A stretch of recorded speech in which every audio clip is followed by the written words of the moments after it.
find myself wondering what did happen to the last 10. I ran away with my life, fast forward, never turn back again. It's kind of funny that the more we pass time, the more we need to set the rewind. And 19 was the year I had to leave you, but now I'm seeing all the signs.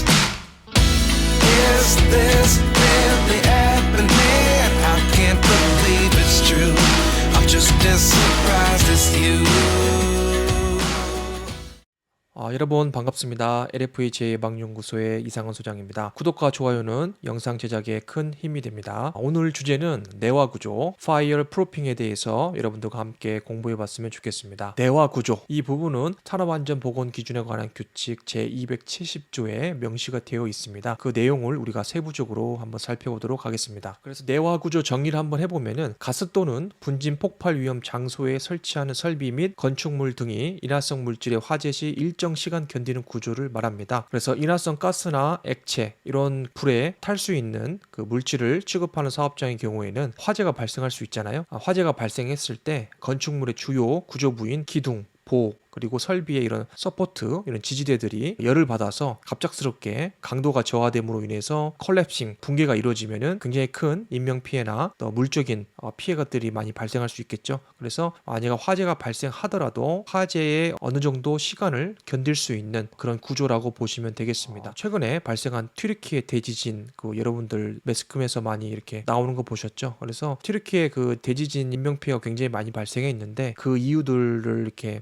살펴보면 건축물이 물론 뭐 내화와 직접적인 연관은 없습니다만 이 건축물이 지진에 의해서 일정 시간 또 일정 강도에 견딜 수 있도록 설계되지 않았다고 하더라고요. 그래서 어느 특별한 부자들이 잘 사는 지역에서는 이런 그 지진에 견딜 수 있는 그 강도에 충분히 견딜 수 있는 재료를 썼고, 그렇지 않은 지역이나 어느 특정 도시에서는 이런 기술들을 제외하고 굉장히 그 날림으로 공사를 지었다고 하더라고요. 그래서 한번 돌이켜보면 만약에 건축물들이 지진에 의해서 정직하게 기술적으로 완벽하게 접목이 되었다면 지진 발생을 우리가 예측하고 그것을 완전히 막을 수는 없지만은 발생했을 경우에 최소한의 피해만을 받을 수 있도록 그 허용 가능한 그런 범위 내로 우리가 이제 위험을 통제할 수 있지 않았을까라는 그런 생각이 듭니다. 그래서 오늘은 그 내화 구조인데 내화 구조는 말 그대로 화재다. 화재의 일정 시간 견딜 수 있는 구조를 우리가 사업장, 현장에 적용하는 거다라고 보시면 되겠습니다. 내화 구조는 안전보건규칙 제230조 1항을 보시면은 인화성 액체의 증기 또는 가스에 의한 폭발 위험 장소, 그리고 분진에 의한 폭발 위험 장소에 설치하는 건축물의 기둥 및 보, 그리고 위험물 저장 취급 용기에 지지대 및 배관, 전선관 등의 지지대를 내화 구조로 하는 경우에 적용합니다. 그래서 포인트는 화재나 폭발 위험이 있는 장소에 설치되어 있는 건축물, 그리고 기둥포, 그리고 인화성 물질을 취급하는 설비, 취급 용기 등의 지지대, 배관 등이 되겠습니다. 첫 번째 성립 조건은 산안법에서 정의하고 있는 인화성 액체, 가스 분진 등을 저장 및 취급하는 설비류 또는 건축물이라고 보시면 되고요. 두 번째로는 건축물의 기둥보 적용 범위가 되겠습니다. 자, 그러면 해당 내화 구조로 채택을 해야 되는데 이 내화 재료는 몇 가지가 있습니다. 그래서 내화 콘크리트로 한다든지 아니면은 내화 뿜칠제를 도포로 한다든지 내화 도료 등의 방법이 대표적입니다. 그래서 기존 사업장의 경우에는 어쩔 수 없이 기존에 이제 H빔이나 철근 콘크리트가 이제 설치가 되어 있는데 그거를 걷어낼 수는 없잖아요. 그렇기 때문에 기존에 있는 그 철근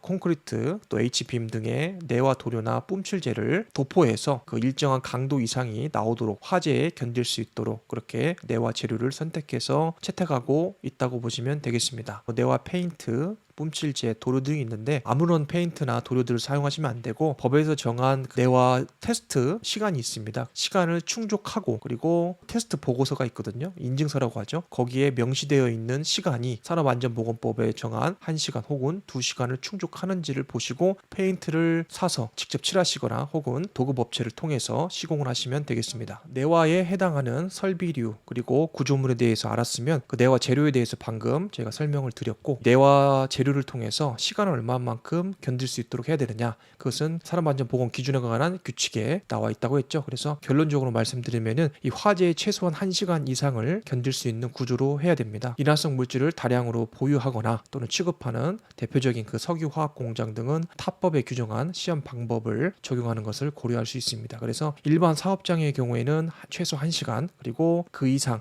위험물을 다량으로 취급하고 있는 경우에는 2시간 혹은 그 이상 4시간까지 견딜 수 있는 구조로 시공을 하고 있다고 보시면 되겠습니다. 다음은 그 내화 구조 적용 범위에 대해서 코샤 가이드에 나온 그 그림하고 그 내용들을 한번 살펴보도록 하겠습니다.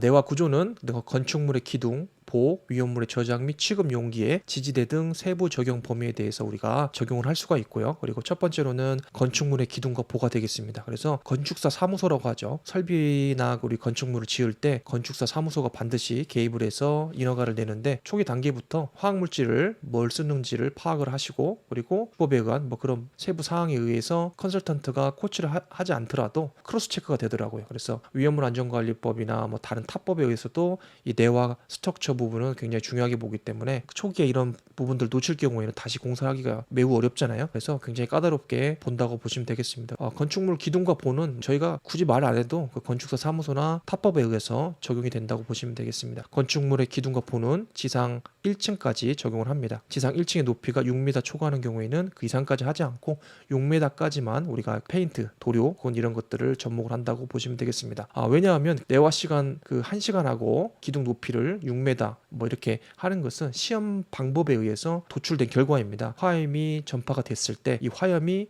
얼마만큼 치솟느냐 그리고 구조부의 어느 부분까지 몇 시간 동안 얼마만큼의 강도, 열로 인해서 견딜 수 있느냐 이런 종합적인 데이터를 기반으로 해서 1시간, 2시간 혹은 지상 1층부터 몇 메다까지 이런 기준이 나오는 거라고 여러분들이 보시면 되겠습니다. 디테일한 사항은 저희가 뭐 연구하거나 논문을 쓰는 사람들이 아니기 때문에 참고만 하시면 되겠습니다. 두 번째로는 위험물의 저장 및 취급 용기의 지지대입니다. 저장 탱크가 있다든지 취급 용기가 있는 경우에는 그 용기에 지지대가 있어요. 그래서 지지대가 없는 경우 지면으로 바짝 붙어 있는 경우는 해당이 안 되지만 스포트로 지지되어 그 보관 저장되고 있는 경우에는 지상 또는 누출된 가연 물질이 고일 수 있는 바닥으로부터 지지대의 끝 부분까지 적용을 합니다. 그래서 스커트, 서포트 같은 경우에는 끝 부분까지 다 적용을 해서 그 내화 도료, 내화 구조로 하셔야 된다는 것을 참고하시면 되겠고요. 세 번째로는 배관 등 전선관 등의 지지대가 있습니다. 이 부분은 지상으로부터 1단까지 적용을 합니다. 그래서 1단의 높이가 6m 초과하는 경우에는 6m까지만 적용을 하시면 되겠습니다. 그래서 코샤 가이드 내용들을 보시면은 한눈에 보기 쉽게 이렇게 설명이 되어 있습니다. 궁금하신 것은 여러분들이 코샤 가이드 내용을 참고하시거나 블로그를 보시면 되겠습니다. 사람 현장에 설치되어 있는 1층, 2층, 3층 4단이네요. 4단으로 설치가 되어 있는데 왼쪽에 보시면은 반응기 있죠. 인화성 물질을 취급하는 리액터라고 하죠. 반응기가 있고 그 다음에 뭐 요거는 지지대가 되겠네요. X자 지지대가 되겠고 그 다음에 배관이 있고 열교환기, 축적기 뭐 이런 설비들이 있네요. 화학 설비죠. 반응기가 있다는 것은 위험 물질을 반응해서 온도와 압력을 수반하는 그런 리액터 역할이기 때문에 굉장히 반응 폭주, 런어웨이라고 이런 위험성이 굉장히 크다고 볼 수 있겠습니다. 그래서 반응기가 설치된 경우에는 웬만한 그 부식성, 황산, 불산, 뭐 염산 이런 물질들은 가연성이나 인화성은 아니잖아요. 그런 부분을 제외하고는 대부분의 경우는 다 폭발성, 인화성 물질이기 때문에 내화 구조, 그리고 방폭 범위, 산정, 그리고 방폭 전기 계량기구, 채택 등이 세트로 다 물려서 들어간다고 보시면 되겠습니다. 자, 그래서 이 반응기 같은 경우에는 이 지지대 밑으로 지지되는 경우가 있고 수평으로 지지되는 경우가 있는데 이 수평으로 지지되는 경우에도 지지대잖아요. 이 하중을 요놈이 프로 받는 경우고 때로는 하부에서 앵커 볼트로 밑에 지면하고 이제 단단히 고정하는 경우가 있는데 둘 다 동일하게 내화 구조로 진행을 하셔야 된다라고 보시면 돼요. 그래서 슬러시 이 빗금친 부분들은 다 내화 구조 적용 대상이라고 여러분들이 알고 계시면 되겠습니다. 그래서 이 내화 구조는 화공안전 기술사 그리고 가스안전 기술사 이런 부분들에서 아주 단골 문제로 100% 무조건 암기하시고 이해하셔야 되는 부분이라는 것을 알고 계셨으면 좋겠습니다. 나머지 부분들은 여러분들이 참고를 하시기 바랍니다. 자, 그래서 한 줄 요약을 하면은 내화 구조는 뭐다? 인화성 물질, 가연성 물질을 취급하는 건축물의 주요 구조부 등의 내화 재료를 사용해서 최소 1시간 이상 견디는 구조로 하는 거다. 밑에 보시면은 건축물 내화 시험 방법에 대해서 제가 캡처를 한 화면입니다. 출처는 건축자재시험연구원에 들어가시면 이 내화 시험 방법 아주 잘 나와 있거든요. 여러분들이 더 궁금하시면은 과연 이 데이터가 어떻게 축적이 되고 아웃풋되는지 여러분들이 직접 한번 공부해 보셨으면 좋겠습니다. 이렇게 시험이 되고요. 그래서 뭐 테스트를 하겠죠. 옆에서 이제 열화상 카메라라고 하나요? 이런 것들로 온도 재고, 그 다음에 구조물의 변형 같은 거, 강도 이런 것들을 체크를 하겠죠. 지금 그 여러분들이 저랑 같이 보실 동영상은 내와 도료를 그 H빔 그 철 구조물에 뿜칠하는 자료라고 보시면 되겠습니다. 여기서 이제 제목은 Passive Fire Protection Application이라고 합니다. PFP라고 우리가 이제 명명을 하는데 수동적인 게 패시브죠. Passive Fire Protection. 그러니까 수동적인 fire, 그러니까 화재를 프로텍션한다, 보호하는 방법이라고 보시면 되겠습니다. 그래서 도료가 되겠죠. 뿜칠하고 내와 페인트 칠해서 수동적으로 기존에 있던 그 철 구조물에 혹은 서포트나 지지대에 도포를 하는 방식으로 페인팅하는 방식으로 일정 시간들을 화재에 견딜 수 있는 구조라고 보시면 되겠습니다. 마지막으로 Passive Fire Protection PFP H빔의 내와 도료를 뿜칠하는 공정을 보시고 강의 마무리하도록 하겠습니다.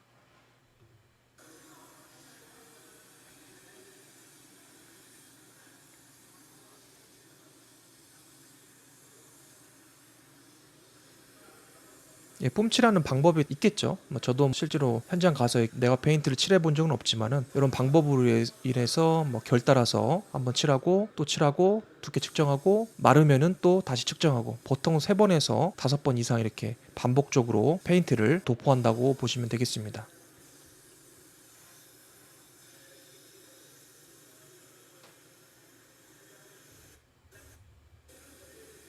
도막 두께가 굉장히 두껍게 보여요. 그래서 세부적으로 우리가 엔지니어로서 공부를 한다면은 도료에 대해서도 공부하실 수가 있고, 시공하는 방법, 그리고 건조하는 방법, 도막 두께 측정하는 방법, 이런 부분들을 세부적으로 더 깊숙이 공부하실 수 있을 것 같습니다.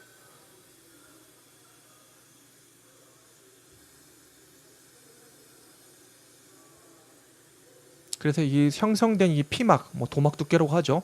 요 이제 두꺼운 부분들이 화재가 발생했을 때 열로 인해서 이 H빔을 통해서 전파되지 않도록, 그리고 견딜 수 있도록 그 지연시키는 역할을 하는 게 내화 구조다라고 보시면 되겠습니다.